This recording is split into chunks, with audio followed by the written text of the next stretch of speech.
जय हिंद साथियों, स्वागत है आप सभी का फ्री एग्जाम जिन यूट्यूब चैनल पर। दोस्तों, अगर आप एमपी एएसबी नर्सिंग ऑफिसर और सिस्टर ट्यूटर का एग्जाम देने वाले हैं तो आज की वीडियो आपके लिए अति महत्वपूर्ण साबित होगी, जिसमें हमने 50 ऐसे महत्वपूर्ण प्रश्नों को शामिल किया है जो कई बार परीक्षा में पूछे गए हैं।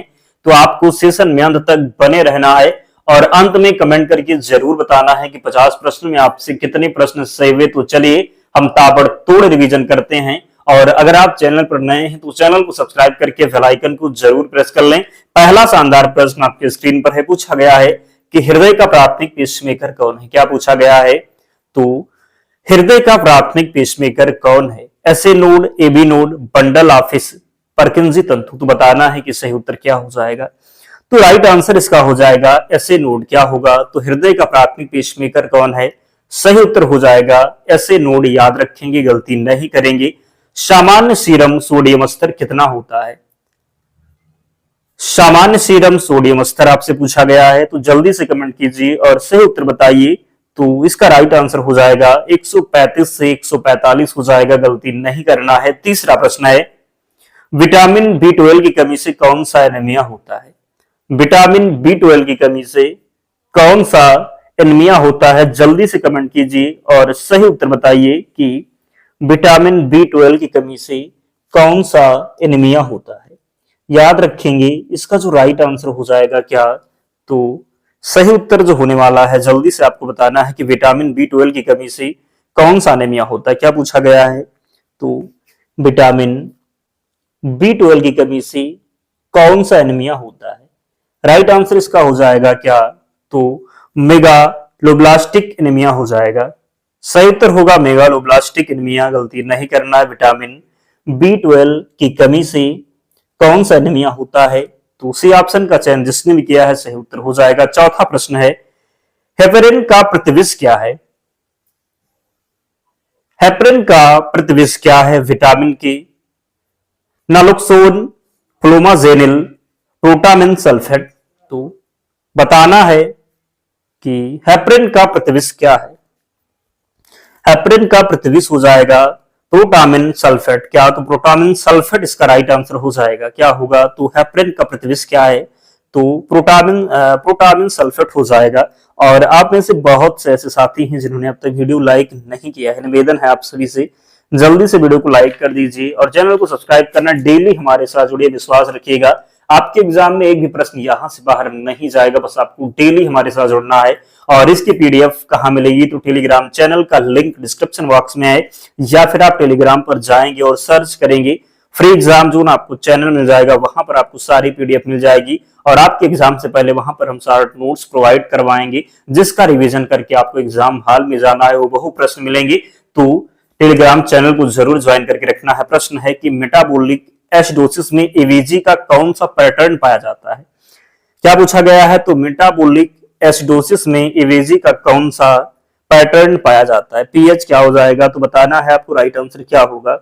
तो इसका जो सही उत्तर होने वाला है, जल्दी से कमेंट कीजिए और बताइए कि सही उत्तर क्या होगा। तो मेटाबॉलिक एसिडोसिस में एवीजी का कौन सा पैटर्न पाया जाता है। सही उत्तर कमेंट में आपको जरूर बताते रहना है। कोई भी कंजूसी कमेंट में आप लोग नहीं करेंगे। तो इसका जो राइट आंसर हो जाएगा क्या? तो पीएच जो बाइकार्बोनेट है, क्या? तो बाइकार्बोनेट कम और पीएच मान जो है एसिड ये बढ़ेगा। तो राइट आंसर क्या हो जाएगा? C option. क्या? तो सी ऑप्शन पीएच क्या होगा? तो पीएच जो है ये बढ़ गया है और बाइकार्बोनेट जो है ये कम होगा। क्या? तो बाइकार्बोनेट जो HCO3 है ये क्या होगा? तो ये कम होगा। गलती नहीं करना है, जरूर याद रखेंगे। छठवां प्रश्न है, निम्न में से कौन सा टीका जीवित है? क्या पूछा गया है? तो निम्न में से कौन सा टीका जीवित है? निम्न में से कौन सा टीका जीवित है, आपको बताना है। इसमें से सही उत्तर क्या होगा? BCG tetanus, tetanus toxoid, hepatitis B, निष्क्रिय पोलियो वैक्सीन। बताइए कि सही उत्तर क्या हो जाएगा। जल्दी से कमेंट कीजिए और राइट आंसर बताइए कि क्या हो जाएगा। निम्न में से कौन सा टीका जीवित है?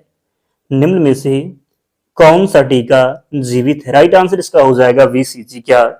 तो वीसीजी सही उत्तर हो जाएगा। अगला है, सामान्य वयस्क मूत्र उत्पादन प्रति घंटे कितना होना चाहिए? सामान्य वयस्क में मूत्र उत्पादन प्रति घंटे कितना होना चाहिए? तो कितना होना चाहिए? 30 ml प्रति हावर हो जाएगा। सामान्य वयस्क में मूत्र उत्पादन प्रति घंटे कितना होना चाहिए?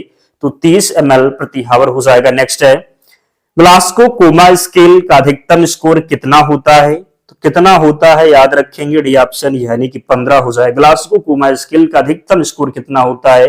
15 इसका राइट आंसर हो जाएगा। नेक्स्ट है, इंसुलिन किस अंग द्वारा स्रावित होता है? कृत, अग्न्याशय, गुर्दा या फिर प्लीहा? तो इंसुलिन किस अंग द्वारा स्रावित होता है? इंसुलिन किस अंग द्वारा स्रावित होता है? तो अग्न्याशय हो जाएगा। इंसुलिन किस अंग द्वारा स्रावित होता है? अग्न्याशय इसका राइट आंसर हो जाएगा। निम्न में से कौन सा वेक्टर जनित रोग है? तपेदिक, मलेरिया, मधुमेह या फिर उच्च रक्तचाप? तो निम्न में से कौन सा वेक्टर जनित रोग है? निम्न में से कौन सा वेक्टर जनित रोग है? तो मलेरिया हो जाएगा। निम्न में से कौन सा वेक्टर जनित रोग है? तो मलेरिया लगाएंगे और आगे बढ़ेंगे। अगला है, सामान्य रक्त पीएच जो है कितना होता है? यानी कि रक्त का जो पीएच मान पूछा गया है कितना होता है? What is the normal blood pH आपको बताना है। 6.8 से 7 और तो यहां पर जो राइट आंसर होगा सामान्य रक्त पीएच पूछा गया। आपको पता है, कई बार आपने पढ़ा होगा, बचपन से पढ़ते आए हैं। सही उत्तर हो जाएगा 7.35 से 7.45 इसका राइट आंसर हो जाएगा। नेक्स्ट है, डिगॉक्सिन मुख्यतः किस स्थिति में उपयोग किया जाता है? उच्च रक्तचाप, हृदय विफलता, अस्थमा या फिर मधुमेह? तो डिगॉक्सिन मुख्यतः किस स्थिति में उपयोग किया जाता है? डिगॉक्सिन मुख्यतः किस स्थिति में उपयोग किया जाता है? तो हृदय विफलता हो जाएगा। क्या होगा? तो डिगॉक्सिन मुख्यतः किस स्थिति में उपयोग किया जाता है? तो हृदय विफलता राइट आंसर होगा। निम्न में से कौन सा एंटी हाइपरटेसिव है? निम्न में से कौन सा एंटी हाइपरटेसिव है? एम्लोडिफिन, एटोनोलोल, एनलाप्रिल, लसार्टन? तो बताना है कि निम्न में से कौन सा एंटी हाइपरटेसिव है।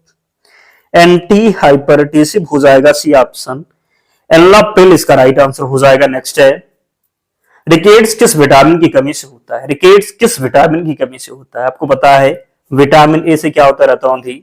B12 अब आपको हमने अभी करवाया है जस्ट, अगर आपने ध्यान से पढ़ा होगा तो निश्चित ही आपको पता होगा। विटामिन सी स्कर्वी और विटामिन डी की बात करेंगे तो ये रिकेट्स हो जाएगा। क्या? तो विटामिन डी रिकेट्स हो जाएगा। अगला है, निम्न में से कौन सा सूक्ष्म जीव ग्राम पॉजिटिव है? E coli, staphylococcus, salmonella, vibrio cholerae? तो बताना है कि राइट आंसर क्या हो जाएगा। निम्न में से कौन सा सूक्ष्म जीव ग्राम पॉजिटिव है? ग्राम पॉजिटिव क्या हो जाएगा? तो ग्राम पॉजिटिव हो जाएगा, स्टेफिलोकोकस हो जाएगा राइट आंसर। नेक्स्ट है, बीसीजी वैक्सीन किस रोग से बचाव के लिए दी जाती है? बीसीजी वैक्सीन किस रोग से बचाव के लिए दी जाती है? तो तपेदिक से। किससे? तो तपेदिक राइट आंसर हो जाएगा। क्या होगा? तो याद रखेंगे तपेदिक। अगला है, सामान्य हीमोग्लोबिन स्तर वयस्क पुरुष कितना होता है? सामान्य हीमोग्लोबिन स्तर जो है वयस्क पुरुष में कितना होता है?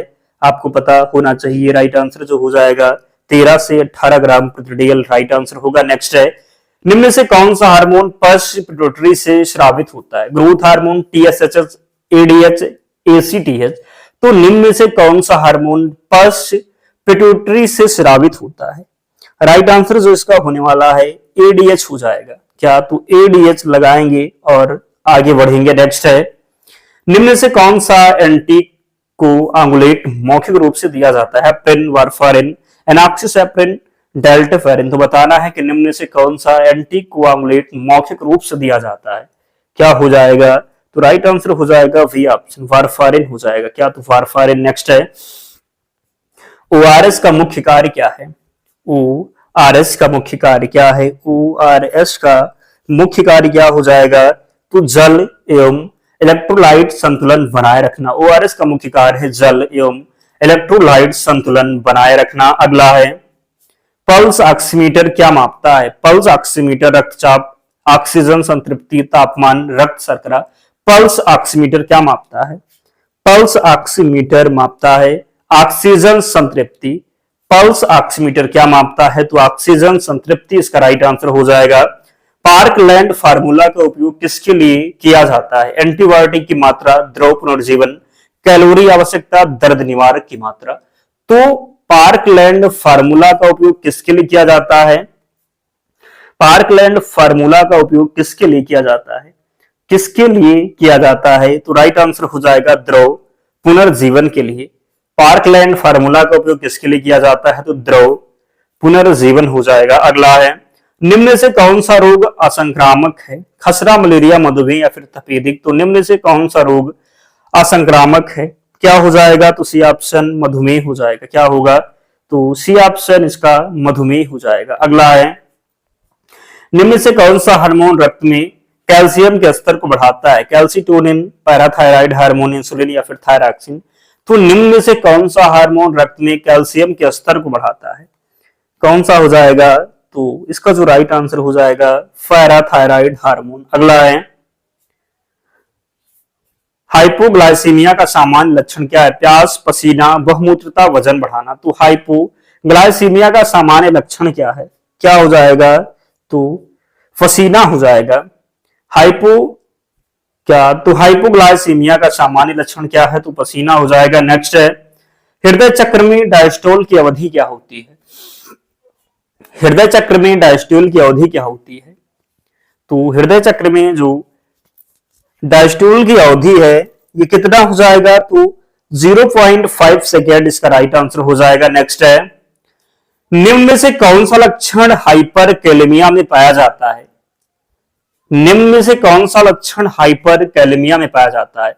मांसपेशी कमजोरी, टेटनी, हाइपर एक्टिव रिफ्लेक्स, कब्ज। तो बताना है कि निम्न में से कौन सा लक्षण हाइपरकैलेमिया में पाया जाता है? हाइपरकैलेमिया में पाया जाता है क्या? तो राइट आंसर हो जाएगा मांसपेशी कमजोरी। क्या होगा? तो मांसपेशी कमजोरी इसका राइट आंसर हो जाएगा। आरएच असंगति को रोकने के लिए कौन सी दवा दी जाती है? Oxytocin, anti D, immunoglobulin, magnesium sulphate, warfarin. तो बताना है आपको कि आरएच असंगति को रोकने के लिए कौन सी दवा दी जाती है? कौन सी दवा दी जाती है? सही उत्तर इसका हो जाएगा एंटी डी इम्यूनोग्लोबुलिन हो जाएगा इसका सही उत्तर। अगला है, निम्न से कौन सा उपकरण रक्तचाप मापने के लिए उपयोग किया जाता है? निम्न से कौन सा उपकरण रक्तचाप मापने के लिए उपयोग किया जाता है? आसान प्रश्न है। सही उत्तर इसका हो जाएगा स्फेग्मोमैनोमीटर, राइट आंसर होगा। नेक्स्ट है, हाइपोथायराइडिज्म क्या पूछा गया है? तो हाइपोथायराइडिज्म का सामान्य लक्षण क्या है? वजन कम करना, गर्मी, असहिष्णुता, ब्रेडिकार्डिया, टैकीकार्डिया। तो हाइपोथायराइडिज्म का सामान्य लक्षण क्या है? क्या हो जाएगा? तो इसका जो सही उत्तर हो जाएगा ये होगा ब्रेडिकार्डिया। अगला है, नवजात शिशु में सामान्य हृदय गति कितनी होती है? 60 से 80 प्रति मिनट, 80 से 100, 120 से 160, 160 से 200। सही उत्तर इसका हो जाएगा सी ऑप्शन 120 से 160 प्रति मिनट। नवजात शिशु में सामान्य हृदय गति कितनी होती है? तो 120 से 160 प्रति मिनट हो जाएगा। अगला है, निम्न से कौन सा एंटी ट्यूबरकुलर दवा है?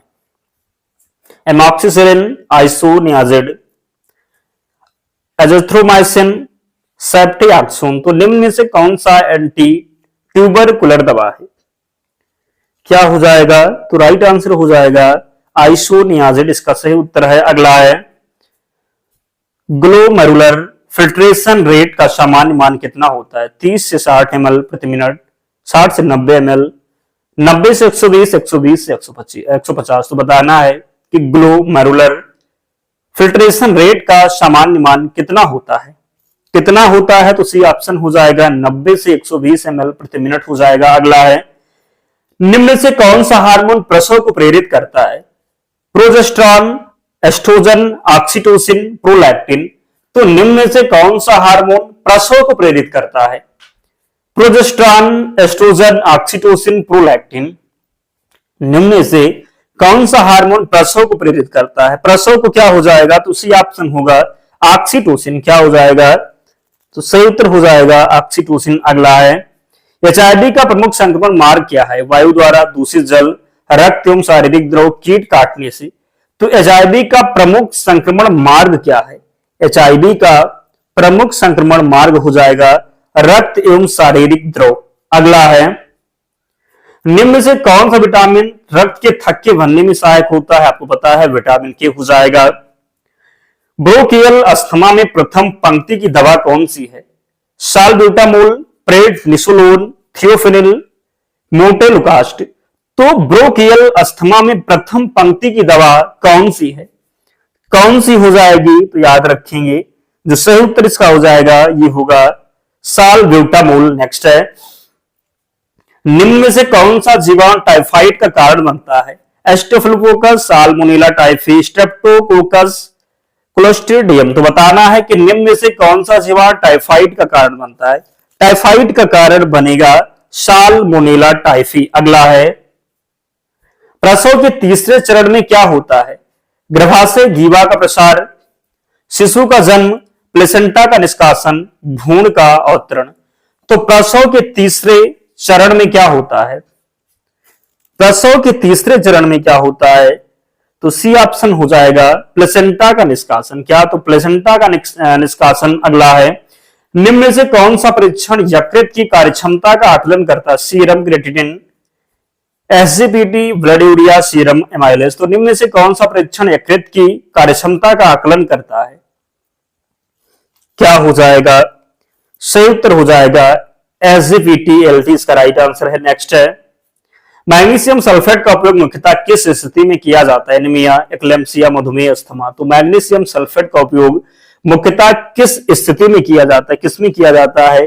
तो एक्लेम्पसिया हो जाएगा। अगला है, निम्न में से कौन सा संक्रमण संपर्क द्वारा फैलता है? मलेरिया, तपेदिक, स्कैबिज, डेंगू। तो निम्न में से कौन सा संक्रमण संपर्क द्वारा फैलता है? संपर्क द्वारा स्कैबिज हो जाएगा। अगला है, नवजात शिशु में पीलिया का मुख्य कारण क्या है? हीमोग्लोबिन की कमी, बिलिरुबिन का बढ़ा हुआ स्तर, संक्रमण, या फिर ग्लूकोज की कमी। तो बताना है आपको क्या बताना है? जल्दी से बताइए कि नवजात शिशु में पीलिया का प्रमुख कारण क्या है? क्या हो जाएगा? तो राइट आंसर हो जाएगा बिलिरुबिन का बढ़ा हुआ स्तर। अगला है, निम्न में से कौन सा anti hypertensive calcium channel blocker है? एटनोलोल, एनलाप्रिल, एम्प्लोडिफिन, लसार्टन। तो निम्न में से कौन सा anti hypertensive calcium channel blocker है? क्या हो जाएगा? तो सी ऑप्शन होगा एम्प्लोडिफिन। अगला है, सामान्य वयस्क में श्वसन दर कितनी होती है? सामान्य वयस्क में श्वसन दर, सही उत्तर हो जाएगा 10 से 20 प्रति मिनट। अगला है, निम्न में से कौन सा हार्मोन दुग्ध स्राव के लिए जिम्मेदार है? तो दुग्ध स्राव के लिए जिम्मेदार हो जाएगा प्रोलैक्टिन। क्या? तो प्रोलैक्टिन। अगला है, डेंगू का संचरण किस मच्छर द्वारा होता है? एनाफ्रीज, एडीज, एजेप्टी, क्यूलेक्स, मेसोनिया। तो डेंगू का संचरण किस मच्छर द्वारा होता है? डेंगू का संचरण किस मच्छर द्वारा होता है? किस मच्छर द्वारा होता है? तो एडीज एजिप्टी हो जाएगा। अगला है, निम्न में से कौन सा परीक्षण गुर्दे की कार्यक्षमता का अच्छा संकेतक है? Haemoglobin, serum creatinine, SGOT, bilirubin. तो निम्न में से कौन सा परीक्षण गुर्दे की कार्यक्षमता का सबसे अच्छा संकेतक है? निम्न में से कौन सा परीक्षण गुर्दे की कार्यक्षमता का सबसे अच्छा संकेतक है? सही उत्तर बी ऑप्शन हो जाएगा सीरम क्रिएटिनिन हो जाएगा। अगला है, और आज का सेकंड लास्ट प्रश्न है, तो जिसने भी अब तक वीडियो लाइक नहीं किया लाइक जरूर कर दीजिए और चैनल को निश्चित ही सब्सक्राइब करना है, बहुत ही फायदा होगा। इनमें से कौन सा विटामिन स्क्रवी का कारण बनता है जब इसकी कमी हो? Vitamin A, B12, C, D। आपको पता है आसान प्रश्न है, सही उत्तर लगाएंगे। और अंतिम प्रश्न को आज के देखेंगे, प्रसव के प्रथम चरण में क्या होता है? प्लेसेंटा का निष्कासन, गर्भाशय ग्रीवा का प्रसार, शिशु का जन्म, भ्रूण का अवतरण। तो प्रसव के प्रथम चरण में क्या होगा? तो प्रथम चरण में गर्भाशय ग्रीवा का प्रसार होगा। 50 प्रश्न थे, तो जल्दी से कमेंट कीजिए और बताइए कि कितना रहा आपका स्कोर। और डेली अगर आप प्रैक्टिस सेट चाहते हैं तो कमेंट में जरूर बताना है। और इसकी पीडीएफ के लिए हमने बताया है टेलीग्राम चैनल का लिंक डिस्क्रिप्शन बॉक्स में है, जुड़ जाइएगा। तो मिलते हैं नेक्स्ट वीडियो में, तब तक पढ़ते रहिए, ध्यान रखिए अपना, स्वस्थ और सुरक्षित रहिए। जय हिंद।